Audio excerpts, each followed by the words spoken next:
حول ولا قوة إلا بالله العلي العظيم.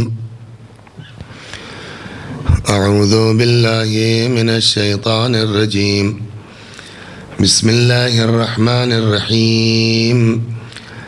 الحمد لله رب العالمين بارئ الخلائق أجمعين باعث الأنبياء والمرسلين، والصلاة والسلام والتحية والإكرام على البشير النذير السراج المنير سيدنا ونبينا وشفيعنا إن شاء الله أبي القاسم محمد.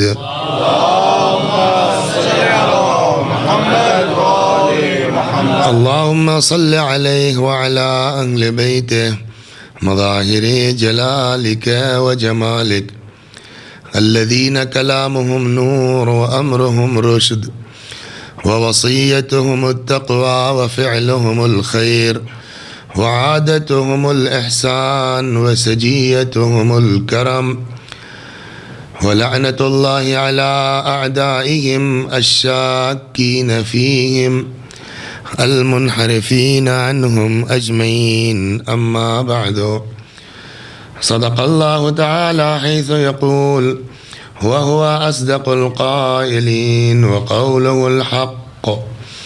أعوذ بالله من الشيطان الرجيم. بسم الله الرحمن الرحيم. قل لا أسألكم عليه أجرا إلا المودة في القربى. صلوات بر محمد.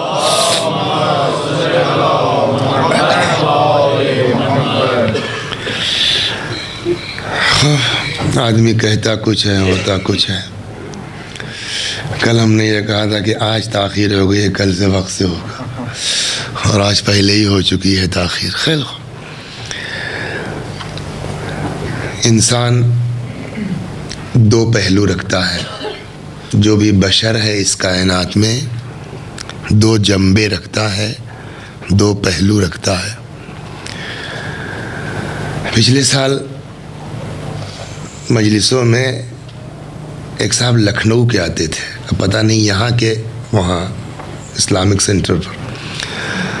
تو ہماری یہ کوشش اپنے تئیں یہ ہوتی ہے کہ اب اس زمانے میں ہندوستان وغیرہ میں ہندی غالب آتی جا رہی ہے، یہاں انگریزی غالب آ رہی ہے، تو بہت گاڑھی اردو جو ہے وہ لڑکوں کے لیے سمجھنا مشکل ہوتی ہے. تو کوشش یہ کرتے ہیں ذرا زبان آسان رہے. تو وہ ایک ہندوستان میں چلتا ہے ای ٹی وی، اس کا پروگرام سے پتہ نہیں نہیں آتا ہے، صدائے کربلا کے نام سے یہ 10 مجلسیں وہ دیں گے. تو وہ ایک لڑکا پہنچا ان کے پاس، جو ہے وہ ان سے ایڈ وغیرہ لینے کے لیے اس پروگرام کی. تو ان کا بھائی لسٹ کیا ہے، کون کون پڑھ رہا ہے. تو پہلے ہی محرم کو، آج شاید ہماری نہ شروع ہوئی ہوگی، پہلی محرم کو ہاں یہ تو وہاں تھے لندن میں، سنا ہم نے مجلسیں، مگر زبان بڑی ہلکی ہے. تو اب وہ آپ کا لحاظ کریں تو لکھنؤ والا کہتا ہے زبان ہلکی ہے، ان کا لحاظ کریں تو آپ کہیں گے صاحب یہ گاڑی ہو گئی ہے. یہ بڑی مشکل ہے اسے. تو جی گاڑی سمجھنا مشکل. جی ہاں، تو بہت آسان، لیکن ذرا سا توجہ. میں پھر کوشش میری یہی رہتی ہے کہ زیادہ سخت زبان نہ ہونے پائے. البتہ شین قاف کا خیال بہرحال رکھا جائے گا. ہاں، قاف کو خے نہیں کہیں گے. صلوات بر محمد.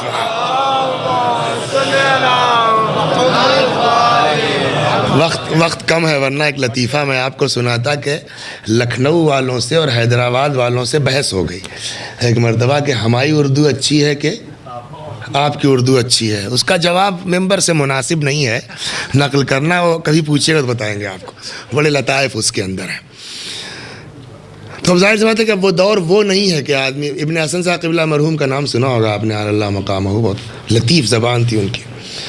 تو اب وہ آج کون سمجھے گا؟ فرعون مصری تھا، نیل میں گیا گھل گیا. اب یہ وہ زبانیں ہیں کہ بس وہ نہ پڑھنے والے رہ گئے نہ سننے والے رہ گئے. اتنی دیر میں ان کا سبحان اللہ. ہاں فرعون مصری تھا، نیل میں گیا گھل گیا. تو بہرحال جلدی جلدی بہت وقت آپ کا نہ لے. تو جو بھی انسان ہے، یہ میں نے کہی وہ جنبہ نکلا میرے منہ سے لفظ، دو پہلو رکھتا ہے ہر انسان. اس کے دو جنبے ہیں، دو پہلو ہیں. ایک ہے جنبہ ذاتی اور ایک ہے جنبہ عرضی. جنبہ ذاتی وہ ہے کہ جس سے انسان اپنے آپ کو الگ نہیں کر سکتا.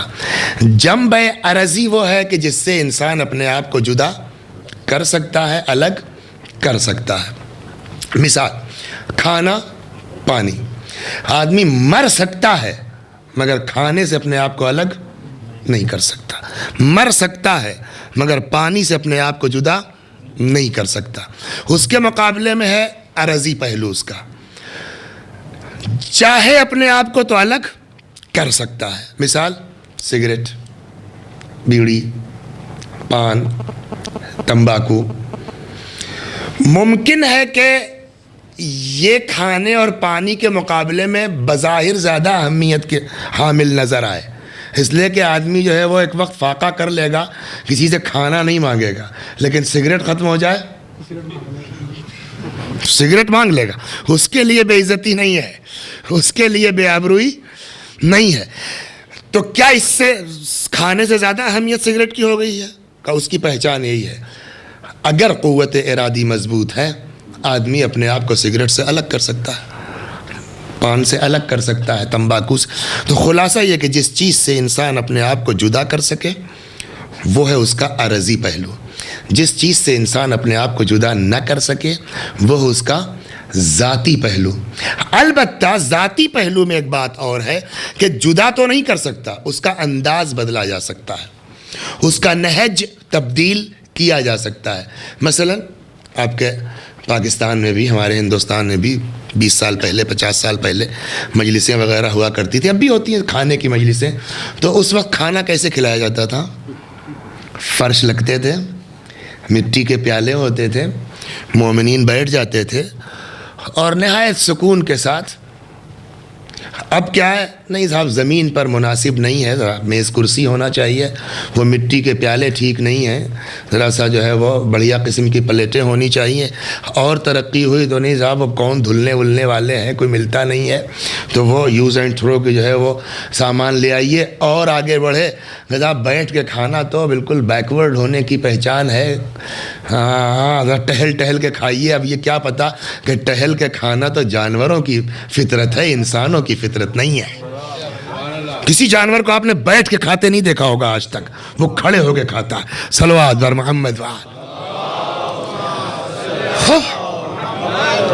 لیکن آدمی بیٹھ کے کھاتا تھا، کھڑے ہو کے کھانے لگا ہے. کنویں کا پانی پیتا تھا، ہینڈ پمپ سے آگے اس کا پانی، پھر ڈیپ ویل کا پانی پینے لگا آدمی. 150 فٹ سے پانی نکال، پھر صاحب ایکوا گارڈ لگائیے، آپ منرل واٹر پیجیے. تو پانی سے الگ نہیں ہو سکتا، انداز بدل سکتا. کھانے سے الگ نہیں ہو سکتا، اس کا انداز بدلا جا سکتا ہے. جب یہاں تک آپ آ گئے، میرے خیال میں بات سمجھ میں آ گئی کہ ذاتی وہ پہلو ہے انسان کا جس سے انسان اپنے آپ کو جدا نہیں کر سکتا. البتہ اس کے انداز کو بدلا جا سکتا ہے، اس کے نہج کو بدلا جا سکتا ہے. اس کو یہیں رکھیے. اس پورے مجمع میں، بلکہ یہ آواز عورتوں تک بھی جا رہی ہے، مرد ہو یا عورت ہو، پڑھا لکھا ہو یا کم پڑھا لکھا ہو، ان پڑھ ہو، جاہل ہو، عالم ہو، ہر انسان کے اندر دو صفت ہے. ایک کا نام ہے محبت اور ایک کا نام ہے نفرت. کوئی دل ایسا نہیں ہے جو محبت سے خالی ہو، کوئی دل ایسا نہیں ہے جو نفرت سے خالی ہو. حتیٰ کہ اگر کوئی یہ دعویٰ کرے کہ میرا دل محبت سے خالی ہے، نفرت سے خالی ہے، کیا کہیں گے آپ؟ جھوٹا ہے. کیوں؟ اس لیے کہ جانور بھی تو نہیں کہہ سکتے آپ اس کو. جانور کا دل بھی محبت سے الگ نہیں ہے، جانور کا دل بھی محبت سے خالی. حتیٰ کہ وہ بچہ 2 برس کا جس کو جو ہے وہ محبت کی ہجے نہیں معلوم ہے، جس کو نفرت کی سپیلنگ نہیں معلوم ہے، اس کا دل بھی محبت سے خالی نہیں ہے، اس کا دل بھی نفرت سے خالی.